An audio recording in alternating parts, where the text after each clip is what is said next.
All right.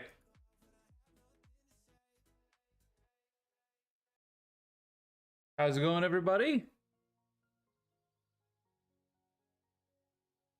Today we're doing some more detail work on our guy, Dirty Nasty Custodian. I think that we're going to try and do all the jewels today, and I'm going to teach you how to do like the glass effect in a little bit of detail, especially on the forehead because it's so pronounced. It'll be really easy to see just for the eye, and if we make it really shiny, it's going to look really good. It's going to make kind of like the rest of everything pop. So that's the goal. So let's give that a shot today and see what happens. We're going to make it a red jewel to match with the rest of the theme. Oop, I'm going to drop everything first. We're going to make it a red jewel to match with the rest of the theme. And I'm going to show you all the colors we're going to use for that. Okay. Switch to the painting cam. We've got our guy, and then here are our colors. We're going to start with Rhinox hide, a nice red-brown, and very dark. We don't need to do anything to this because it's got enough of a red tint and it's dark enough. So this is going to be the base of the jewel. And then we're going to do a transition of corn red, then to a bright red, orange, and then finally a super thin line, if we can manage it, of the moonbeam yellow. Again, we've used all these colors so far on the model already, so it's going to match with the hide. The only one that's not is the Rhinox hide, because it's got to be just a little bit different. We have the Mournfang brown, but it's not anywhere near dark enough, so we're not going to use that. But here we go. Back where I had them. I got this cool spindle thingy. You can't see it on screen, but I have a neat, like, actually I could probably show you. A little spinny thingy makes it easy to access some of these paints or throw them everywhere, one of the two.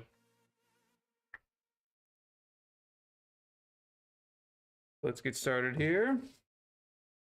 So we're gonna do the front jewel as the example first. So I'm gonna kind of zoom in and show you. It's still tiny, so it's not like it's gonna be taking a lot of paint or really difficult, but if that thing, if we can get it to be really pronounced, then we can make it look really nice. That's right, Ozzy. It's gonna look really good. Unless you were talking about my spin thing. Nice. $10 piece of kit there. Okay. Get this Rhinox hide.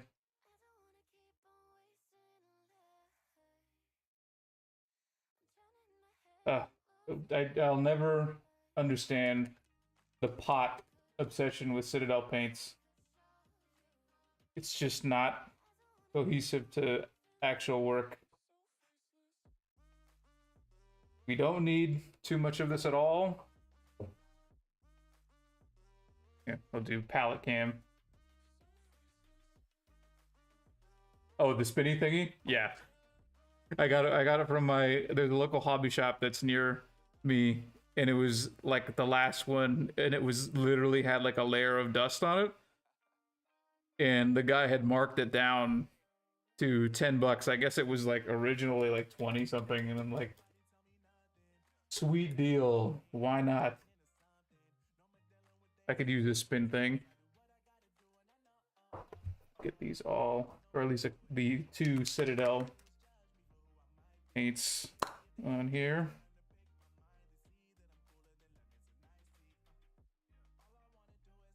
There we go. That's plenty. Again, that jewel is like teeny tiny, but it's gonna look huge when we're done. At least in reference to the rest of the model. Okay.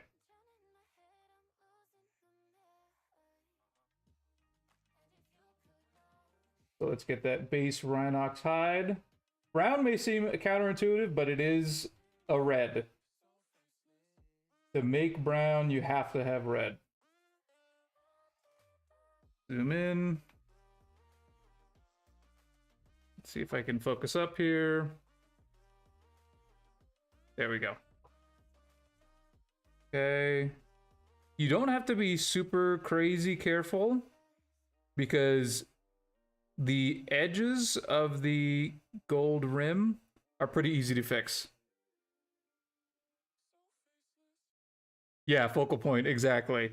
And we can already tell where the light's coming from because it's going to be coming down from the middle because we made that at the very beginning. So the focal point gets to be vertical, where sometimes it can be from like the side or underneath, depending on where you have your main light source, but ours is pretty obvious. So this is actually a pretty easy jewel to do. The thing that you definitely do want to do, if you can manage it, is getting as close to that little gold edge as you can, because that makes it look more round. So something like this. So we've got that brown base color. And because we're going vertical, we're going to do little crescent moons going underneath. So it's going to look like this. Focus up, bring about the old pen and paper. So we've got a circle, and then the brown base, and then we're going to do progressive colors in these shapes going down, becoming lighter and lighter, with the focal point being at the top. So it's going to look real fancy. The hardest part is actually that dot at the top, because if you mess that up, you have to kind of start over. Unless if you make it too huge, or if your brush is too wet and the white gets everywhere. So you got to be surgically precise with that white dot. But if you get it right, oh man, it ties the room together. You know what I mean? It's like a nice rug. Exactly. You can make it even more shiny if you have something like, let's see, this. Oh, that's not it. It's Ard Coat. It's a gloss varnish that Citadel makes that I like. But if you have any other kind of gloss varnish, a brushable one, putting it on the jewel makes it all that much more shiny looking. And the white accent just helps. Okay, so let's do the first layer of corn red. And you can, if it's easier, just make the whole bottom portion of the jewel the corn red and do that progressively with the other colors. It may actually be better to do that, especially since we're going with such a light yellow at the end, because if you don't get a progressive lightness, it's going to be really difficult. So let's see. I wish my camera could zoom in more, but that's as far as it goes. But I'll show you after I put this on what we're going for. Something else that if you want to be extra fancy is leave a little bit of the edge of the jewel, that original brown. Just if you can. If your hand is not steady enough, don't worry about it. It's still going to look great. Okay. Not wearing any hyper magnifying glasses, so I don't know how well this turned out, but let's take a look.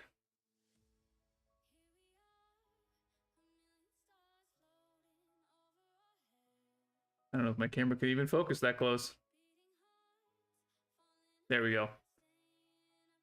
So progressively getting red, and then we're going to go even brighter.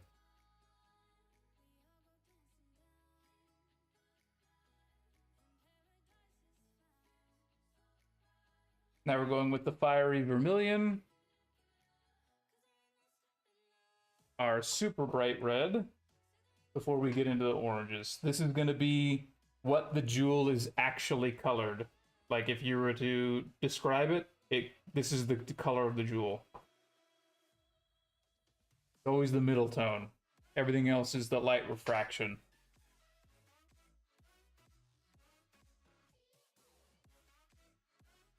Thank you. Appreciate it.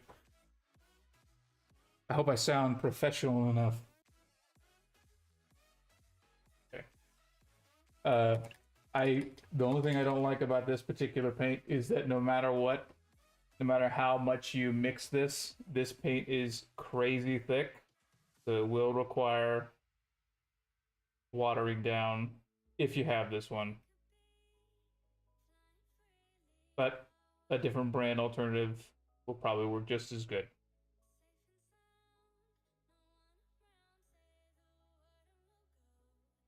Okay.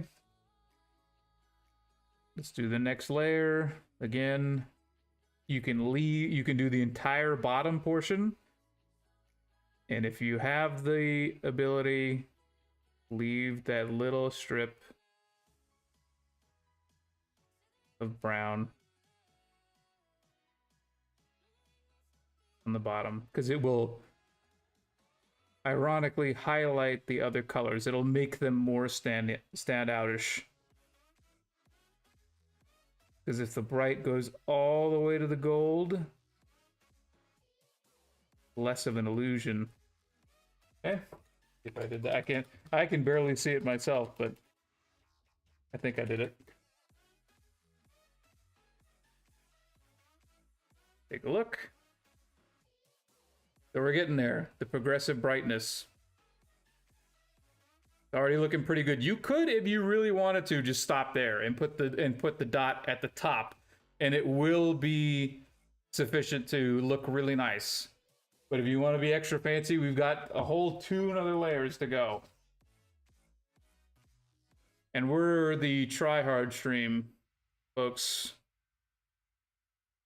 So that if anyone is to ever pick up this model on the tabletop or otherwise, you invite your friends over for pizza or whatever, and somebody without your permission goes over and picks up your bottles and stuff and looks at it, they're gonna be like, wow, there's like 5 colors on that jewel. I wonder how they did that.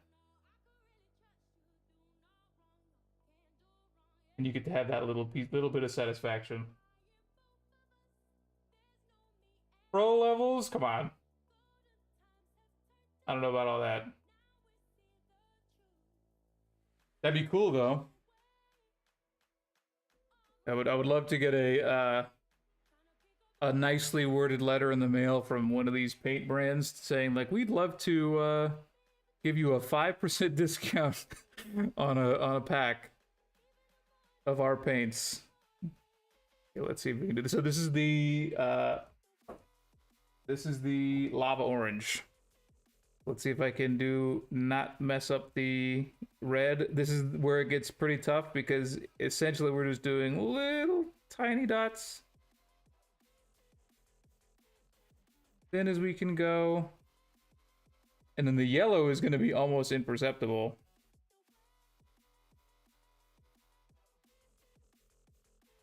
There we go.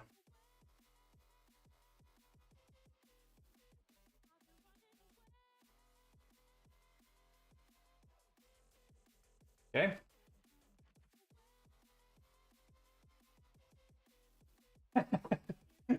I wish. Maybe if we keep growing. Okay. There we go. Little orange crescent moon at the bottom. Now we're gonna. This is where we're gonna get greedy. Can we do the yellow? Because it looks pretty good. And essentially what you can do is the opposite of a, if you don't want to do a stroke, you can do a dot, and that will be enough to kind of fool the brain into thinking it's a full-blown stroke. If the jewel is bigger, then of course you're going to do another crescent. But in this case, it's so small that you're going to do the opposite dot. You're going to do a tiny little one in the center of the orange stroke, and then you're going to do the white at the top.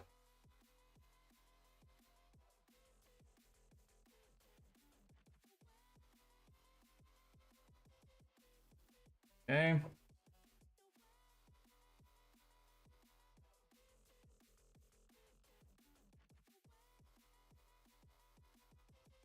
And by the way, if anyone wants to know how to do this, like the real, you know, method, it's just practice. It's not anything special. In fact, I have my my first ever mini right here, and I'll show you after I attempt this. Okay. Hold my breath here. Don't mess up.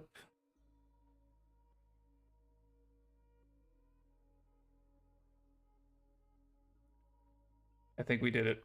Okay. Not quite center, but that's only gonna bother me.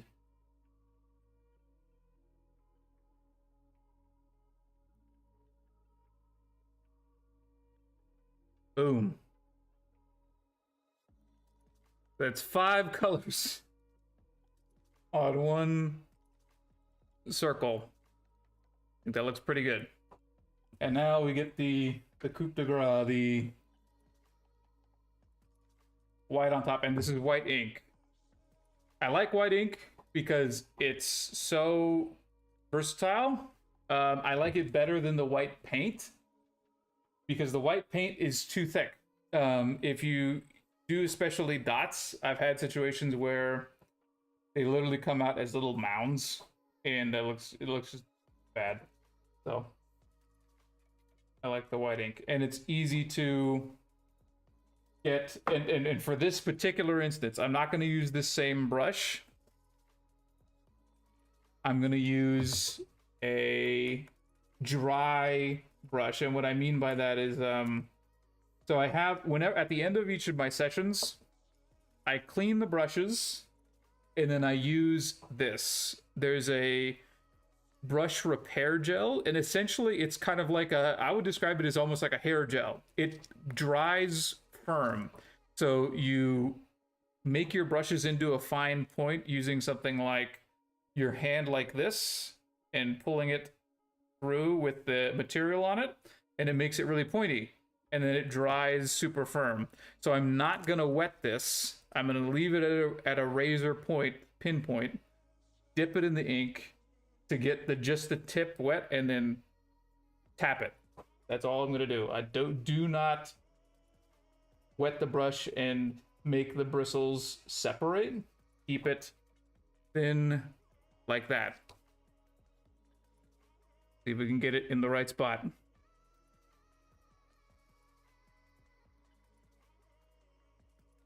And because it's ink, it won't dry quickly.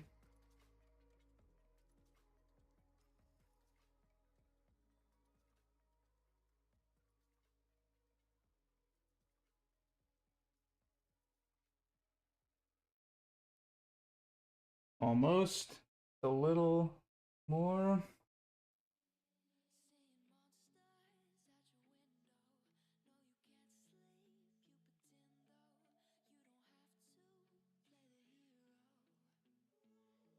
There it is.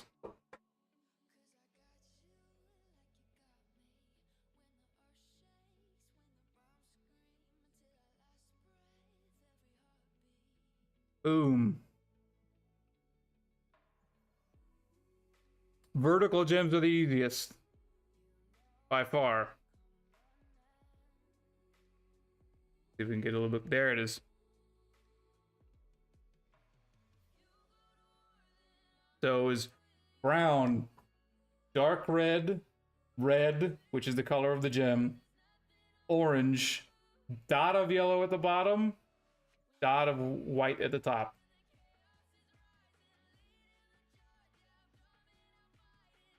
You see, that took 25 minutes. You don't need to do that with a tabletop, all the tabletop models.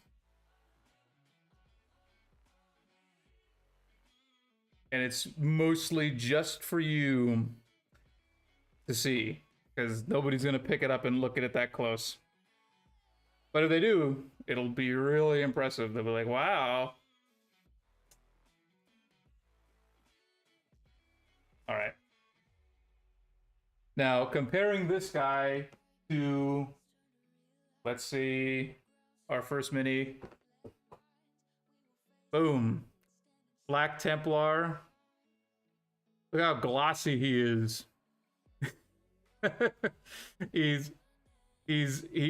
idea was, when I did him back in the day, that I should cover him in a full gloss so that he looks like shiny metal.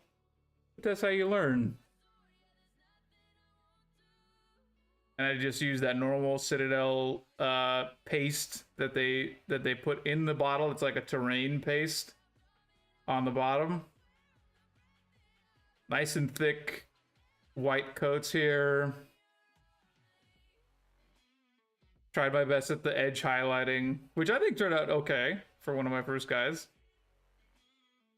But the gloss is doing a ton of work there for like the metal on the gun. I love looking at this guy. He's a reminder of a whole bunch of stuff. It does look like shiny metal, but I love it.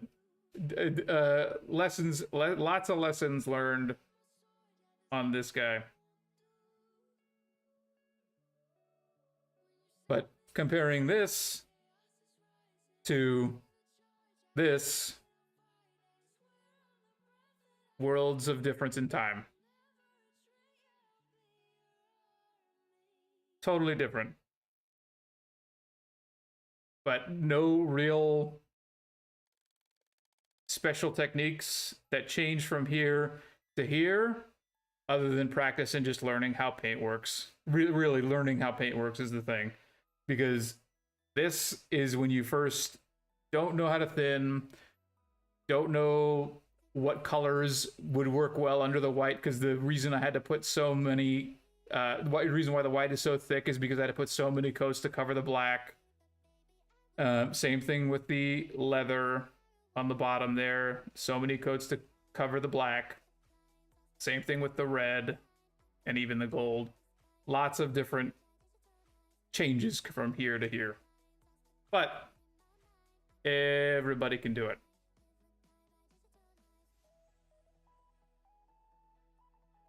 So that's a good lessons. So we're gonna do the rest of the jewels. We don't have to be so careful as the head jewel going forward, because that's really the centerpiece. You can probably do be as careful as that on, say, like this one. This is another kind of pronounced piece. The big shoulder guard with the one big jewel. That's the other biggest jewel that you have. This one has 3, but it's particularly dirty. It's the weapon arm. So it's okay if that one looks a little bit, you know, battle damaged and things like that. Doesn't have to be perfect. Just keep it with the same theme. So we're gonna try this one next. Same scheme.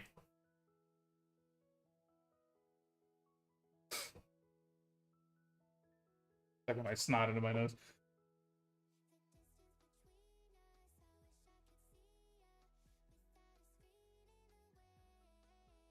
Here we go.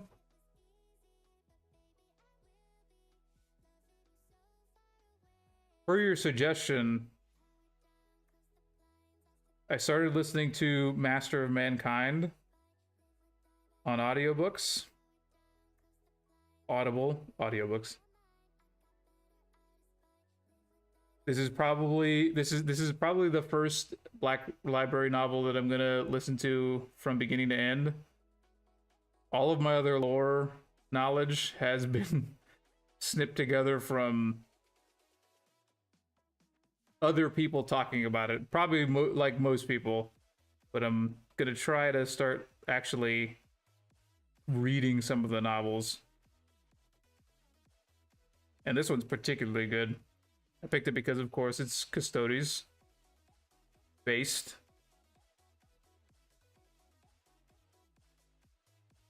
And I'm at like chapter 6 as of this morning.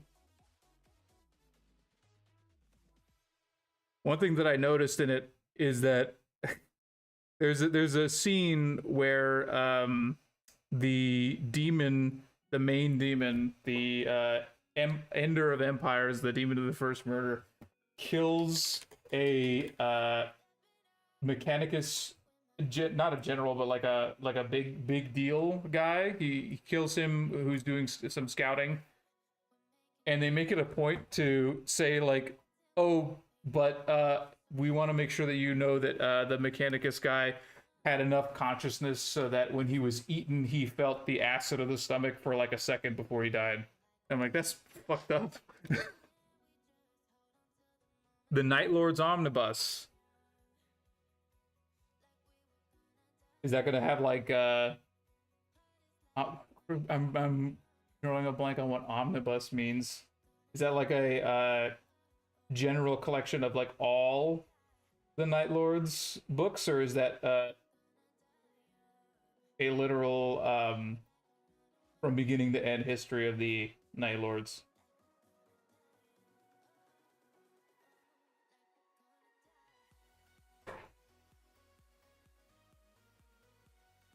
Is it just metal? Just super metal?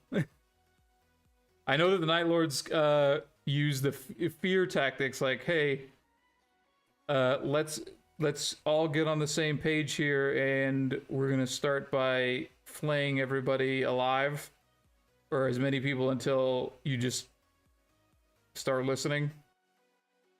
Just the 3? Oh, okay.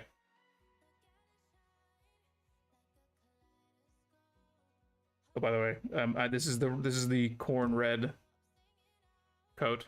Did the brown, now doing the corn red crescents. This is a giant jewel. This one's actually gonna look really good if we do it as well as the first one. The bigger the jewel, the better this effect kind of looks. So this one you can have a little bit more fun.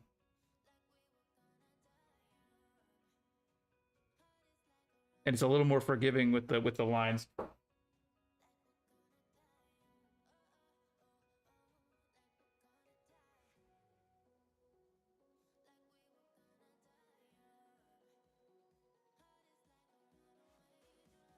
Okay. Now the main red.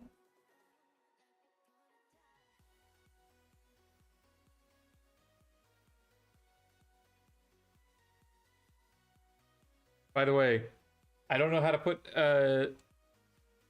YouTube chat on the screen. I should probably figure out how to do that. I know that Twitch chat works, but I haven't been able to figure out how YouTube chat works. I know that probably on YouTube you might be able to see it, but I'm not even sure.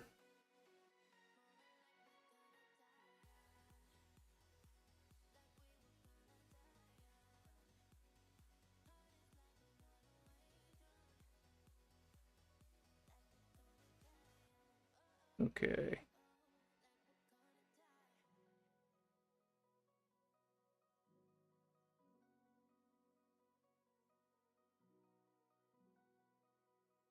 Okay. Does it actually show up on YouTube? Or is it am I crazy? Oh wait, YouTube has its own chat box on the right. I haven't looked at what the layout looks like. OBS is the only thing that I see.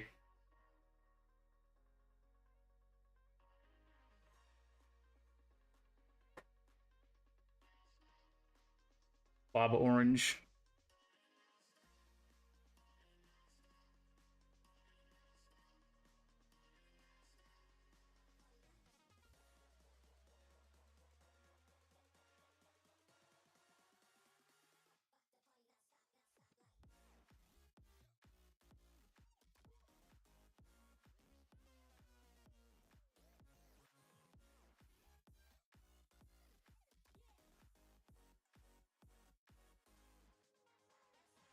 Okay. Turning out pretty good. Now the central dot slash small swipe of the brightest yellow.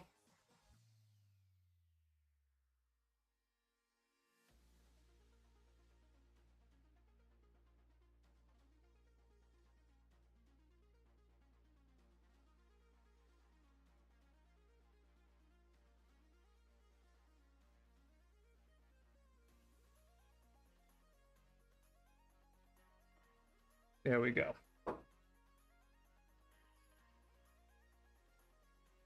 And then the dry brush again, or as dry as we can get it. Wait, actually, that is no longer. I forgot. I actually rinsed that up. That is no longer dry. Don't do that. Do not rinse out at least this brush that you're using for dot highlights.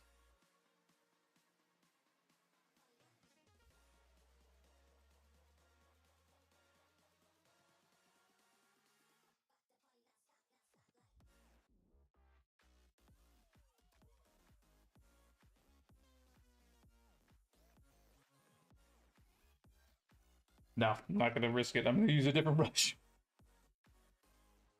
Cowardice wins the day here. Try a different one. There we go.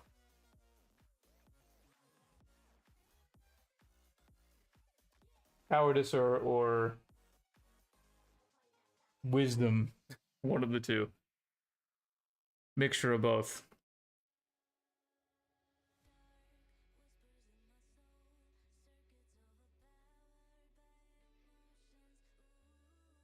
And there it is.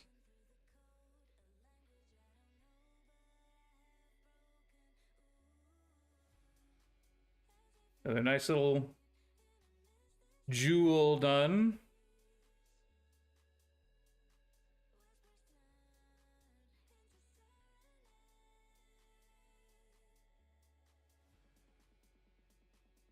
He's looking pretty slick, this guy. Very good. And we keep going. Yeah, wisdom. We're going to call it wisdom because it worked this time. We're going to call it wisdom. Always take credit for everything that you do, including accidents that are successful. You'll win at more things than just painting. Actually, if anybody wants real advice, I have been hyper successful in my individual career outside of this by being something that people should learn is take credit for everything that you do. Don't let anybody else take credit for you. And if you ever have the situation where you are under the supervision of a boss and you have situations where you have one-on-ones or individual conversations with them, get used to asking this question. What do you need to see from me so that you are confident the next time there is an opportunity for advancement or a promotion in putting my name on that list? And specifically say it that way.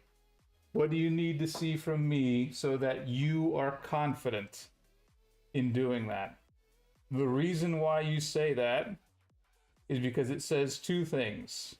One, that you understand that their endorsement is what is going to allow you to move forward, even if you are hyper skilled. More often than not, your direct supervisor or direct boss, whatever situation that you have, is going to be your strongest ally or strongest detractor in whatever situation that you're in. If you're trying to advance or you're trying to get a raise or anything like that, their word is very easily taken at a higher value than yours, even if you are directly responsible for something really good or something really valuable for the company.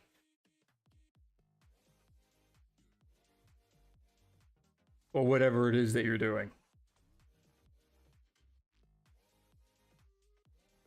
I don't know why I decided to go off on that tangent, but felt necessary at the time.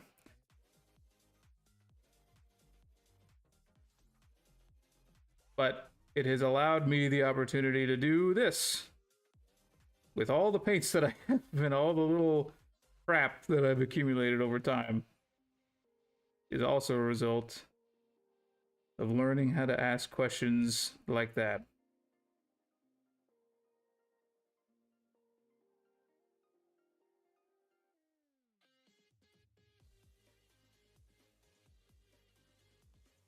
Okay. 3 balls done. Was that out of focus the entire time? Nice. That was out of focus advice time, advice hour. Need to pay attention to my screen.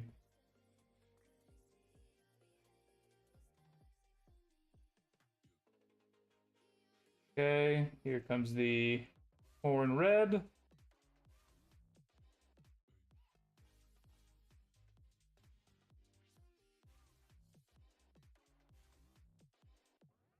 Oh, and also in the same vein, never, ever, ever assume that you being good at anything, if you're in a position where you are under the supervision of somebody, if you're just being good at that task will get you to the next level. It won't. In fact, it's typically going to work against you if you're not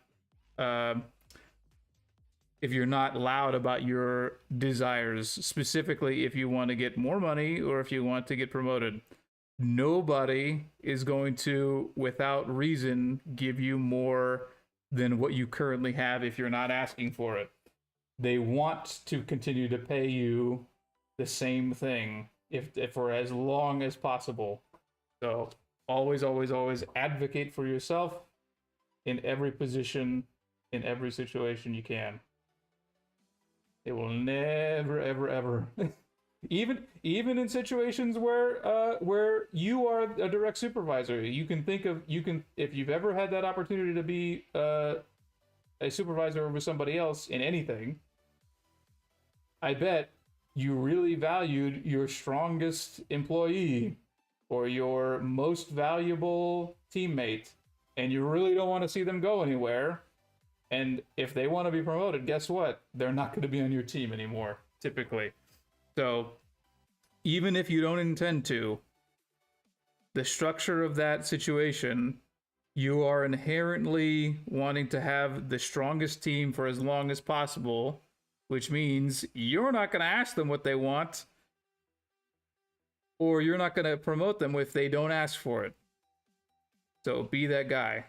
Be the squeaky wheel. It will serve you extremely well.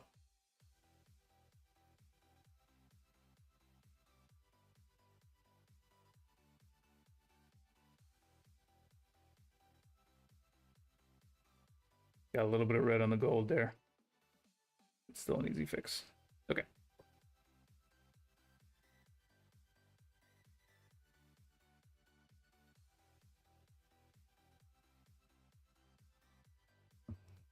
Now for the main red.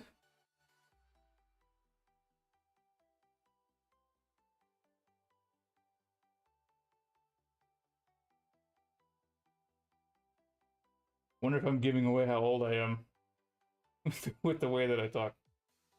Probably. I'm guessing anybody who watches this knows that I'm not a Zoomer.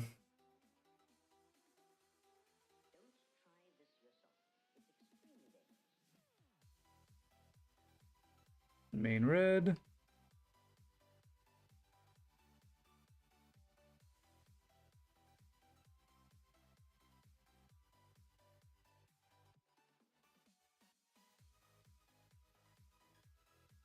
Forget that these jewels on this one are particularly large. Like this, the bottom one is huge, but they get smaller as you go up.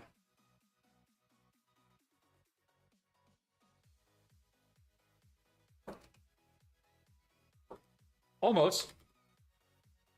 31. just old enough to not be able to buy a house. Just old enough to not have to participate. I love that meme.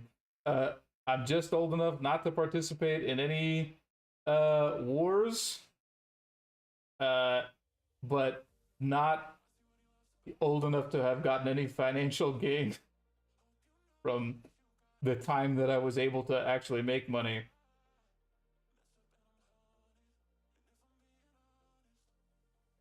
What's that? I've forgotten. There was a good part of that meme. But I did get to experience the Nintendo 64 and the GameCube in its heyday, which is all that matters.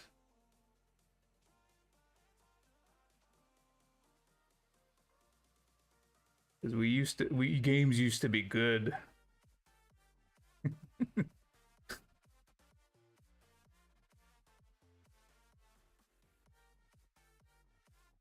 Okay.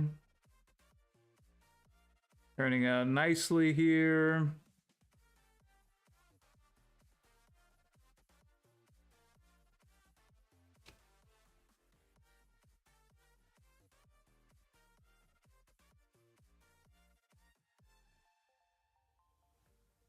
Okay.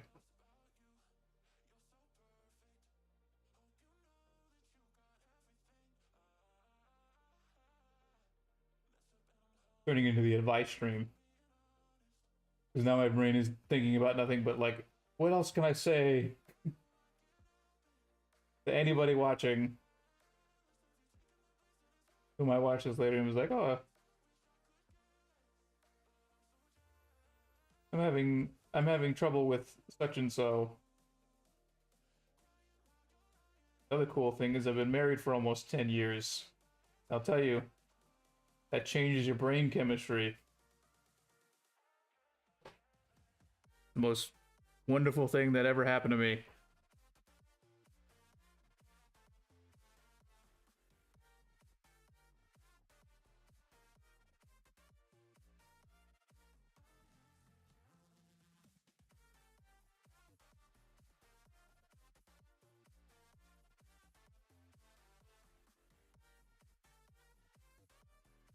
There we go. Thank you. It's the best. And I do mean that sincerely. If anybody has doubts, even if you're young, that like, oh, is this, the right person for me? But you have that feeling and you say in your mind that I love this person enough to marry them, do it. Because once that happens, I'm telling you, it really does change your brain chemistry. You stop worrying about the imperative that you'd been worrying about for the entire first half of your life. And suddenly you can focus on so many more things that you didn't think that you could focus on, including hobbies like this one. So if that's something that you're interested in, do it.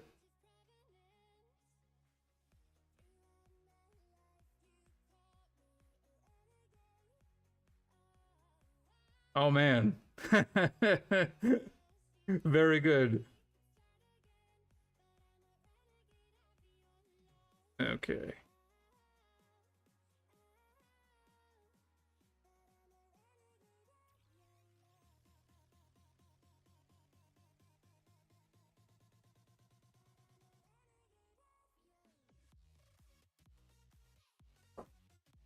There we go. 3 gems. Man, all these gems are turning out fucking sick, by the way. I'm on a roll today with these gems.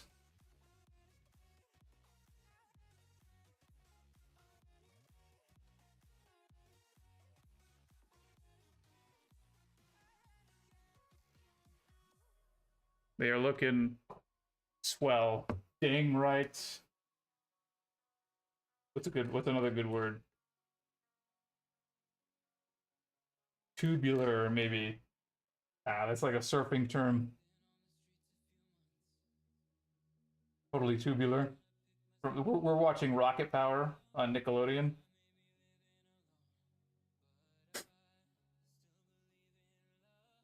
Okay. So the main gems are. Oh, we have one more. Actually, we missed the little cauldron. That's right.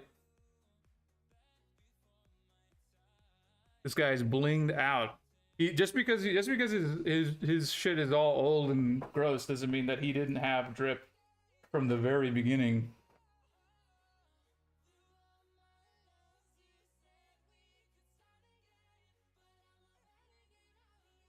Here we go.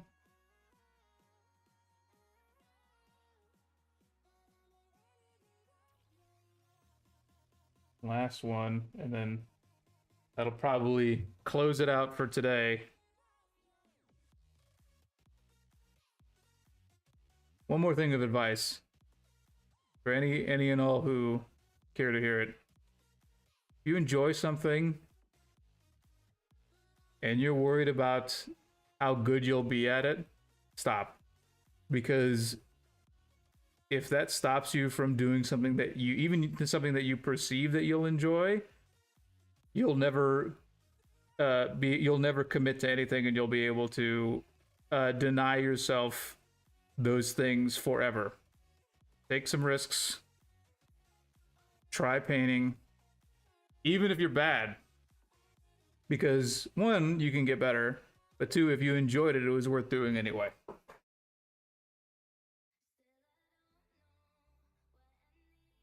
And who's to say painting is subjective anyway? Who cares what people think? So some of the worst art that that I think is out there sells for millions of dollars. So it doesn't matter what any individual person thinks. It matters how you feel about it.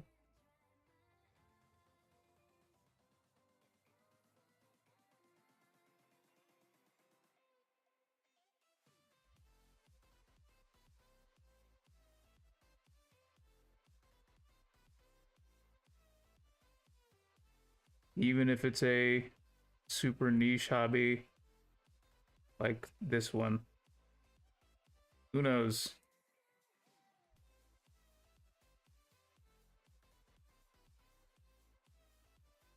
Could be the thing that introduces you to a best friend, or allows you the confidence to do something else that you didn't think that you were going to do. Hell yeah! Do it.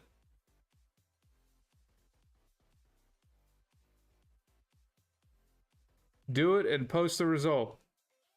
I want to see it. Okay, here's the red.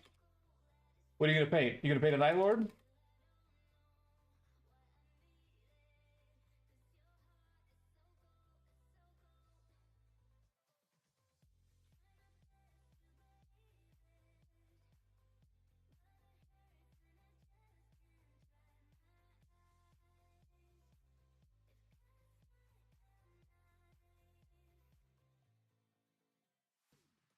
Holding my breath too often.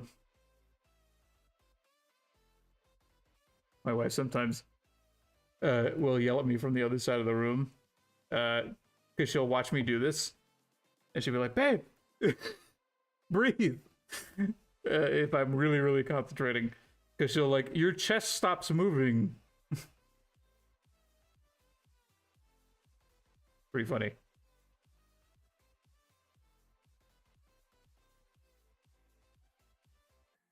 The mini of the month. Oh, nice, nice, nice.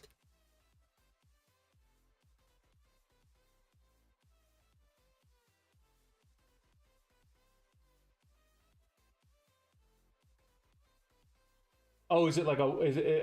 That's cool that they actually have a mini of the month situation. That's a good game store. If they can run competitions, that means they're going to be around a while.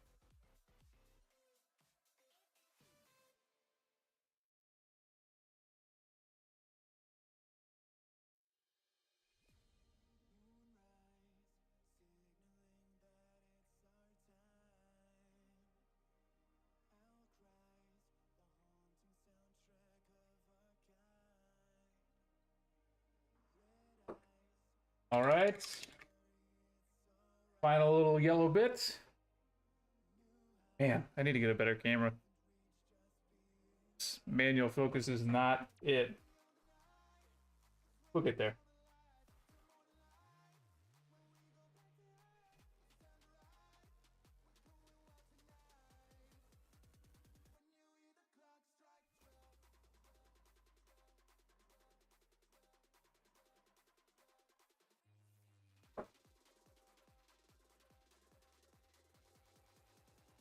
All right.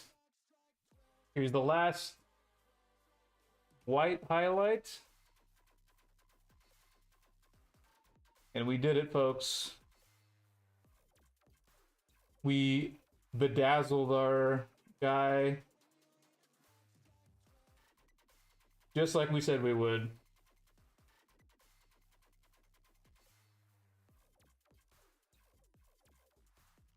That little dot. Boom. Keep these jewels. Mm-hmm.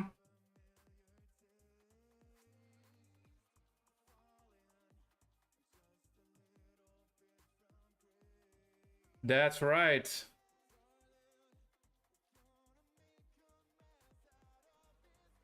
Those turned out really, really good.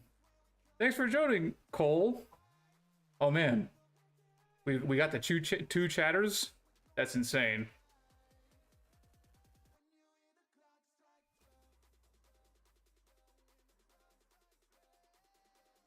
Yeah, one whole stream. Thank you for the hour of time. All right, we did it. 1, 2, 3, 4, 5, 6 jewels. Next time, let's see what we're gonna do. Let's see what we still got to do. So this is the part when we get to every mini, any mini, where you get to be, you become over scrutinous. So there's small stuff that still needs to get done. There's the Aquillas on the tops of the gloves. Well, we know how to do that. It's the gold mixed with the sepia. The back of the mini. So there's little metal bits and this sword. That's actually going to be a big focal point. Yeah, the Infinity Stones. Oh, yeah. This sword is going to really be the centerpiece of the back. So we're going to take our time. That might be a whole stream by itself. We'll do like all the other detail before that, because if we can make that look good, that means that the rest of it, the whole back, is going to look great. But that'll conclude today's stream. Thank you guys for tuning in. I really appreciate you all. And hope the if any of the advice was good, I hope that you liked it, and then liked my first mini too. Let's put him back on screen. So, first versus current. Man, this side camera. Oh yeah, I think we got a little bit better. Very good. Good night, everybody.